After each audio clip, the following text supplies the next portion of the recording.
Hello, hope everyone is safe and well.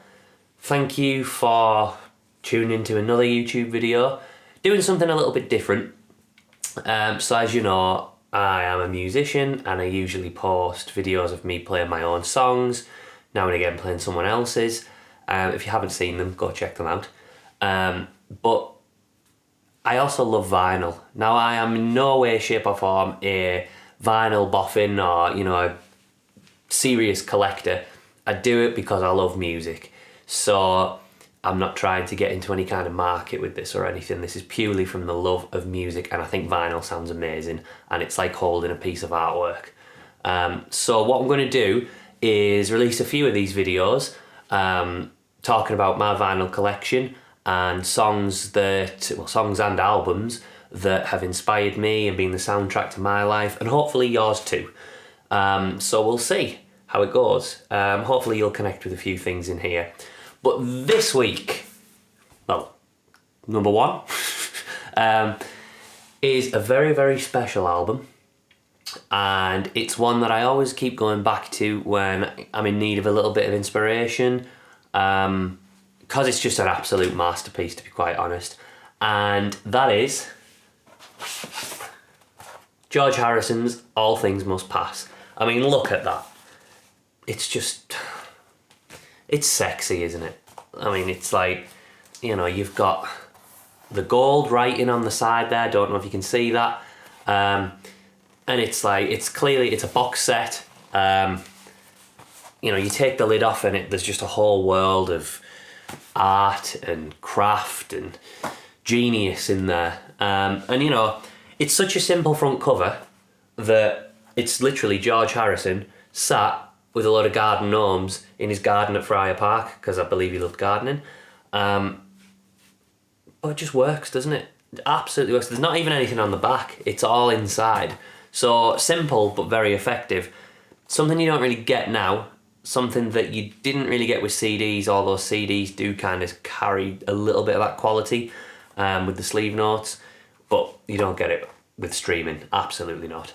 So what we're going to do, we are going to take a look at this masterpiece, which was the first post-Beatles album to go to number one, and rightly so. I think George wasn't given enough credit for his songwriting within the Beatles. Discussion point, leave your comments below if you think I'm right or wrong there. And we'll take a look at the actual vinyl itself, talk a little bit about it, but I believe it is from 1970 and obviously released on Apple Records, produced by Phil Spector, which you can clearly hear in the sound.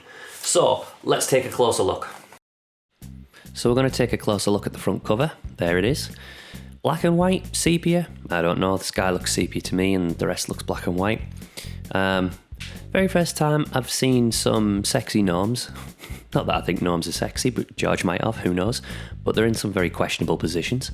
But other than that, simple, effective cover. George in his garden, even though he's wearing a pair of wellies and a hat, rain hat, I don't know. He looks really cool.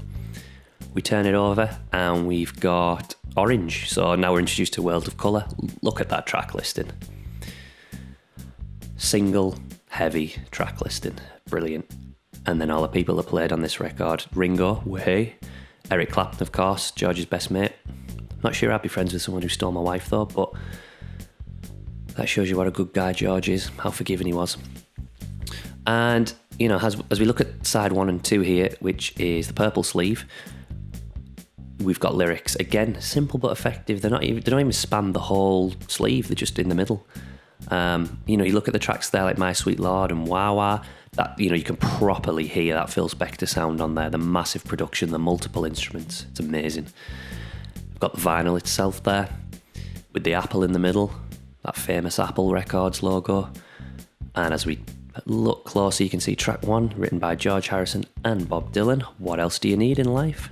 And the famous half-eaten apple, because we have bitten into this apple and we are enjoying this delicious slice of music. So, side 3 and 4, we get a grey colour, opening track, Beware of Darkness. Kind of makes you think, well, that's why maybe it's grey, who knows? I'm probably wrong.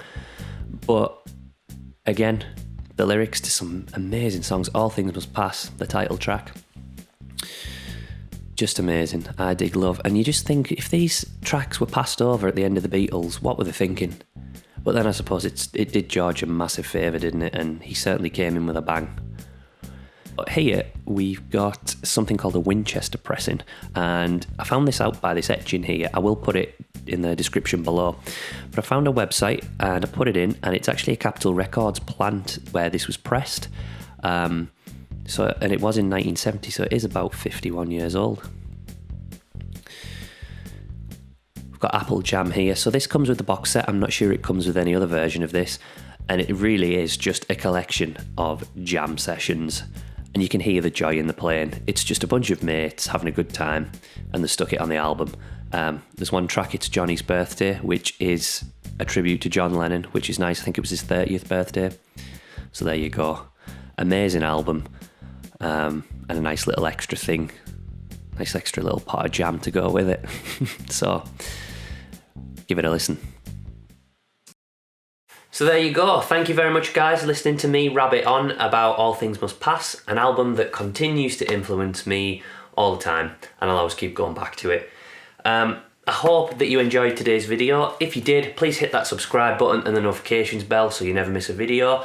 But for now, he's back in his slot, and we shall see you in the next one. Take care.